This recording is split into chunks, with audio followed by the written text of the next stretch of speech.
guess.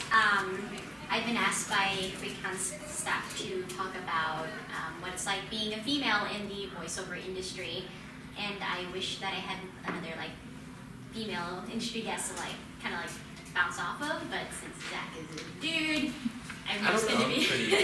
everything's just gonna be from my own experiences. Well, I don't know if you voiced any female characters. Maybe you have. Maybe I will. Maybe there's a certain anime with magical girls coming up, and maybe I play the main character. You know, I'm not saying. She's got pink hair and pink hair and very big muscles. I'm just thinking of the character from One Punch Man.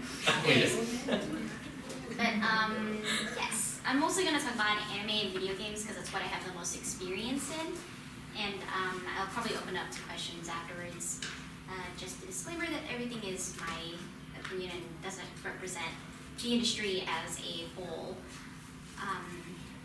So, starting off, every now and then I'll get audition requests from indie game developers, and I'll accept or decline depending if I like the project or if I think that I'm a good fit.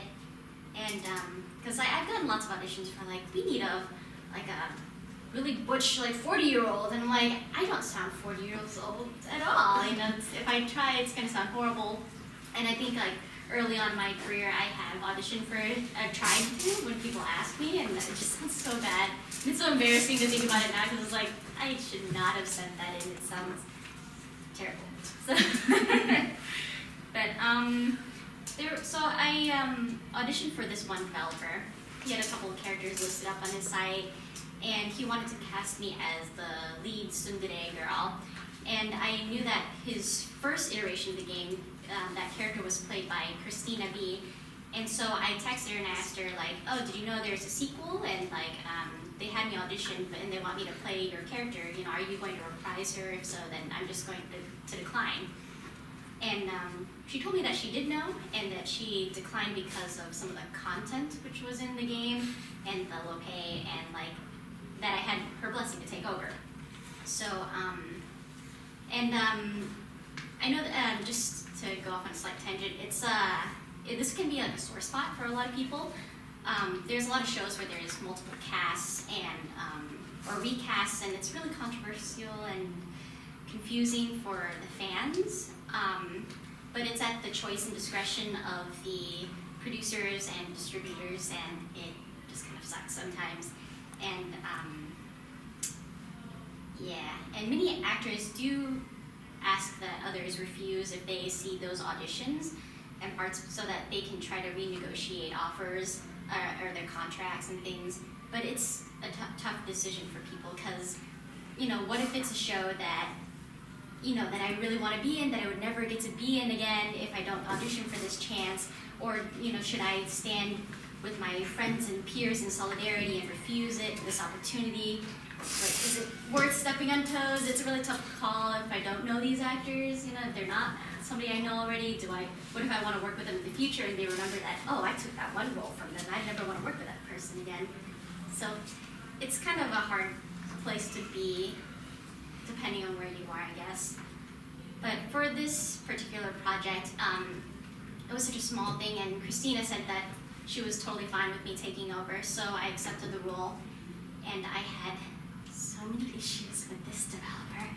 But the main one was that he wanted to create this teaser trailer for the game, and usually that's fine, but he wanted to he wrote a script that was nothing like the game whatsoever, because the characters were cute, and it was very harem anime-esque, but the trailer itself, he wanted them to be these urban ghetto gangsters that cursed a lot. And at first I refused because I wasn't sure if I could pull that off. And I didn't want to sound really bad for the teaser trailer, because then people might not want to play the game after that. And I told him that I would record the main script and that I would think about maybe doing the trailer, because that's not really important in my opinion. And and I also felt it was really dishonest to try to bait people and this is what the game's gonna be like, and it's totally different. and he said that I was the only one making a big deal about this. And I was so taken aback because I didn't know why the others didn't feel like they were being tricked into doing something that's not really necessary to like the actual like job that he wanted us to do. And he made me feel like I was being a diva for trying to decline, but I stayed firm because I didn't want to. I don't think I should be bullied into doing something that I don't want to do, and I could just also just say I don't want to do the game anymore at the same time. But yeah, let's see, where am I? Oh yeah, this is also something that the union is on strike for right now. They want to have more transparency regarding the content of the projects that they're working on, because a lot of times it's so hush-hush that you don't even know what the game is or what it's about until you get there. And I don't want to work on I would like to know if there's excessive gore, violence, or abuse in a game before I get to the project. I don't want to be 3 weeks into recording and finding out, oh, you're going to be doing like this rape scene. It's like, no, I want to know that. I want to be mentally prepared for that, And so for this project, I did do my lines, and at the end, I decided, why not give it a try? And so I watched a lot of Boondocks to try to get like a feel for the accent or what he wanted. And then I did a recording. I thought it was passable, and I sent it in. He liked it, and I got paid, and then that was the end. Supposedly because the trailer never came out. So I don't know if it ever will. It's been a while since I've done it. We'll see, but I don't know. That was that project. Another more recent project that I was kind of talking with Zach about, actually, because we're both in this. It was one of those rare instances where I was cast in this video game without having had auditioned, which is kind of cool. But then at the same time, I knew nothing about the game, the title, the characters, or anything going in. And you just kind of have to be, open to whatever is thrown out at you. And this is at a professional studio for a very long-running title. And I go in, the director, he gives me the premise of the game. It's kind of, it's a really complicated story, I'm sure, but then he wasn't giving me a really clear story of what was happening, but I was like, I think I get the gist of it. I think I understand where my character fits in. We go, so let's start. I go in the booth and I record like 3 or 4 lines, and then I realized I don't know anything about this character. So I asked the director, is the voice okay? I don't know anything about the character. He said, oh, I'm so sorry. Let me pull up a character sheet for you. There's a picture and like a summary of like her background, and because before I only knew where she fit into the game, not anything about her and how to play her. So we go through all of those lines, and he's like, oh, we have this little minor character we like you to also voice. And so he pulls up the sheet for that. It's like this really cute character that's like kind of like a creature. And so he said, oh, just give it an androgynous voice. So I was like, okay, how's this voice? Does it sound okay? And we're tweaking it, and I'm trying to get a feel for the character because I don't know this character's viewpoint or in life or in the game. And so I'm going through, and then I came across this line that's something like, I wouldn't be a real man if I couldn't protect a lady. And I was like, this is a boy. And I was like, okay, I've been making her sound very feminine. I know it's supposed to be androgynous, but I was like, okay. So as I continue on, I'm getting more and more boyish, really rambunctious and really fun. And I thought it was a lot more fun for me after I made that discovery. But I wish that the director had told me beforehand so that I could have that from the top instead of becoming, changing the character about halfway through. But he seemed happy with what I did, so I'm not complaining.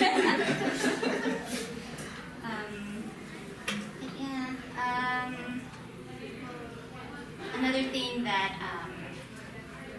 I want to talk about is projects that deal with vocal stress. This is usually a lot when it comes to video games, but for when I worked with, it's also another thing that the union is on strike for. They want to make sure that people are told ahead of time that this game will have a lot of like yelling, and then they try to keep it to a minimum of like 2 hours so that you don't rip your cords out and then have to do another session afterwards, or like lose out on money because you have to cancel the next one. But a lot of times, video game sessions, they'll like do all your dialogue, and then at the end you'll do all the battle chatter and the yelling and stuff. But so you don't wear out your voice earlier on. But when I worked on Yuki Yun as a hero, since we're going episode to episode, it's not possible to save all the music towards the end because we won't know where we will be at. And so I did like an hour of like heavy battle fighting and shouting, and then we had to switch over to like a spa episode where they're at the beach and they're having a great time, and my voice is kind of like this already. And so I'm trying to say the lines, and the director's having me go over and over, and he's like, you know what, let's take a break. I'm like, yeah, thank you. Went and like got some like tea and trying to rest the chords, and like luckily I was still okay to continue after we finished that episode. But you know, I think also in Yuki Yuna there is like later on there's like heavy fighting, and it's almost like she had moments where she was doing the Dragon Ball Z charges like ah! And like sustaining that for a certain amount of time. And the first time I guess I didn't brace myself fully, and so I try to hold it, and I'm looking at the screen to make sure that I'm matching her timing. But then after we finished that first take, I was super lightheaded, and I was like, oh my god, everything's getting dark, but I was still like hanging in there, and like my ears are like pounding, and I'm like, and then I hear the director saying like, that was great, can you do 2 more? And I'm like, yeah, okay, let's do it. So I'm like really pumping myself up so that I don't pass out doing 2 more takes of those. I love that project so much. It was very therapeutic in many ways. Another project that I worked on, kind of recent-ish, it's not out yet. The studio contacted me to see if I would be willing to audition for a show that had some mature, edgy content. It's not quite hentai, but it's almost borderline there. And I wasn't sure what it was, and I was like, just send it to me, and I want to know what the title is, and like maybe check it out if it's out on Crunchyroll or something. And then I could decline later if I don't feel comfortable with it. And so I got the audition, and I sent it in, and then they told me that, oh, you're one of our top picks for this character. You can, would you like to accept, and would you like to use like a pseudonym for your credit name? Please let us know. And if you choose to decline, we totally understand. It's we're not pressuring you into doing this. We would still like to work with you in future projects. So they were super accommodating, really nice about it. And so I thought about it, and I accepted. And then a day later, I get another email, and they're like, I'm so sorry, I know you just accepted and everything, and I said you could use a pseudonym, but the clients just got back to us, and they want the entire cast and crew to use their actual names on this project, I guess for validity or whatever reasons, but I couldn't use a pseudonym anymore. And so I was like, oh, I don't know, with like the type of characters I've been playing, I don't know if this would be too much of a shock to some people, and if it would just be really bad, and like, I don't know if it would affect how other people would cast me in the future. So I asked them to give me a day to decide, and like to really watch through more episodes and like get a real understanding of where it's going. I talked to my husband, and I was like, watch a couple episodes with me, tell me what you think. If you don't want me to do this, then I'll decline. And then he said he was fine with whatever I wanted to do as long as I was okay to deal with whatever came. And I was worried, like, would I draw creepy, like, stalkers online, you know, like some of my friends have them, and I was like, I don't know if I want to deal with that, because I have a really great fan base. I don't have any strange people yet. And then I messaged my friend Dora, who's also a voice actor, and asked her for her opinion, and she said that she had worked on a title that had a lot of, like, nudity and things like that, and she was able to use a pseudonym, but she told me that, you know, like, oh, well, what do you think of your character? What do you think of the actual, like, show? Do you like it? You should do the things that you like and don't let other things scare you. You know, if there's somebody who's creepy on social media, there's ways to block them and, you know, try to get rid of them. And she was like, just don't let that kind of thing stop you from doing the things that you want to do. And I thought about it, and I think aside from, like, the edgy content, the storyline was good. There's a lot of action. My character in particular is really cool, and I haven't played a character that's quite like her before. And so I wanted to push myself to try something new, like a warrior type that's really confident. And I was like, I really want to do this. So I just accepted, and I did it. And I'm really glad that I did. It was a great experience, and the studio was really nice because they had a female director and a female engineer working with us, so I felt like I was in a safe space. And, like, they were very encouraging. They were like, okay, we're just going to laugh through these like little parts, and we're gonna have a great time. It's gonna be great, and I am glad that I did it. So yeah, I guess it always just kind of depends on the projects and who you're working with that make your experience great. But yeah, I think those are the main things that I've dealt with as a female, I guess, in voiceover. Any questions?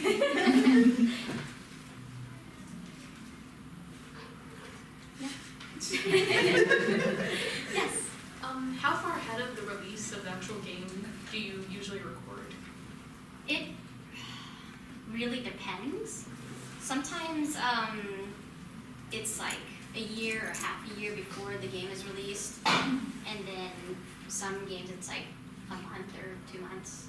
So there's no real time frame, and I never know. But I know, like, the developers themselves, they work on it forever. Anybody else? Yes. Atlas recently announced that you were voicing Haru Okumura. I know I just butchered that in Persona 5. How did you get involved with the project? For that one, like, it's so weird. It was one of those rare occasions. I did additional voices on Shin Megami Tensei 4, and from there, the director that was in charge of that, he was also directing Persona 5, and he actually just cast me off of the random voices that I did there into that, so I didn't audition for it.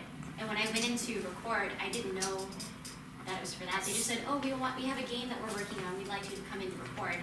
I'm like, okay, and I come in, and then they give me the papers and the NDAs to sign, and then they're like, no, this has to be super hush-hush. We might not ever announce the voice actors, especially your characters, so you can't talk about it even after the game is released. And I was like, okay.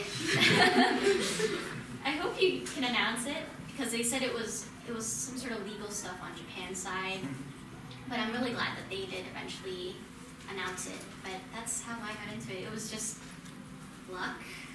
I don't know if I did anything particularly impressive with, like, the random voices that I did for the other game to cast them for me for this. But I'm a firm believer that, you know, you should always be professional, and all jobs are, like, you're there to do a job, and, like, you should never look down on, like, small parts, because of this small part I got this, like, huge project, and, like, I think it's just because I went in and did my best and was professional.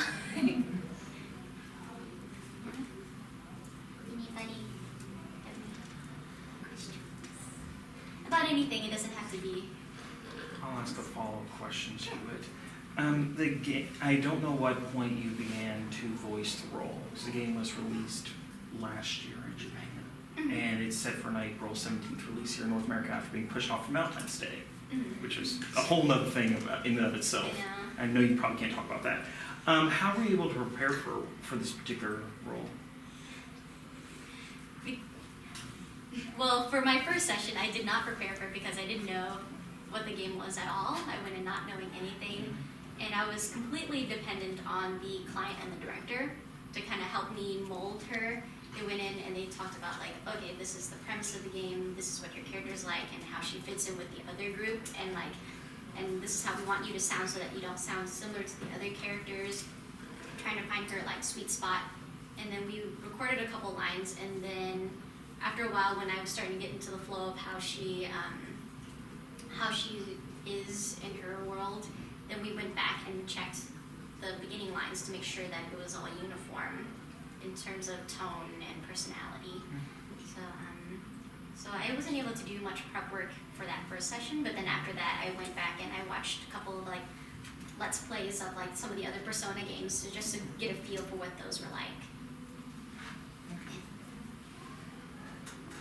Somebody else? I thought I saw him. Yes? Do you feel it's more so like the obligation of the company to kind of inform you of whether or not the content is going to be like objectionable or controversial, or do you feel like it's more the onus is on the actor to kind of do that research? No, I think it's definitely like, because I think it should be on the company's side to inform the actor if there's some sort of content that might be kind of touchy with some people, and whether or not they would want to accept a role like that before you go in, because it's really difficult for some people if they, you know, like, I don't think actors would go out of their way to look up some of that stuff to see, like, is there anything I don't like in this show or this game before I do it? Because and a lot of times you won't even know if it's not even out yet.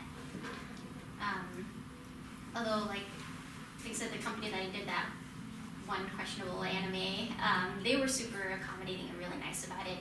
And also another time when I was auditioning for Erased, I don't know if you guys seen that anime, it's so good. But they wrote in the disclaimer, like, this has a lot of child abuse in it. So, you know, would you be okay with working on a project that has this kind of content? And if you guys haven't seen Erased, it's so good. So good.